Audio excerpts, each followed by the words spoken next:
ఈ వాక్యాన్ని వీక్షిస్తున్న సహోదరి సహోదరులందరికీ క్రీస్తు పేరట వందనములు. ఈరోజు వాక్యం ద్వారా దేవుడు మనతో చెబుతున్న మాట, యెహోవా నీవు దోషములను కనిపెట్టి చూచిన ఎడల ప్రభువా ఎవడు నిలువగలడు? కీర్తనల గ్రంథము 130:3. నిజమే కదా. తప్పు చేయని వాడంటూ ఈ లోకంలో ఎవరూ ఉండడు. చిన్నదైనా పెద్దదైనా తప్పు తప్పే. మనుషులకు కనిపించేలా చేసేవి మాత్రమే కాదు తప్పులంటే.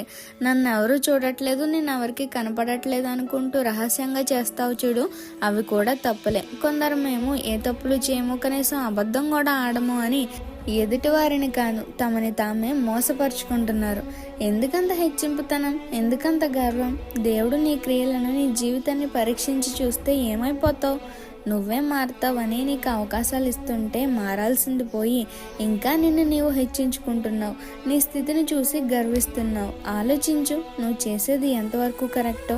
ఆయన మన దోషములను కనిపెట్టి చూచిన ఎడల మనలో ఎవడు నిలవగలడు? ఈ చిన్న సువార్త పరిచర్యలో మీ సహోదరులు. God bless you. ఆమేన్.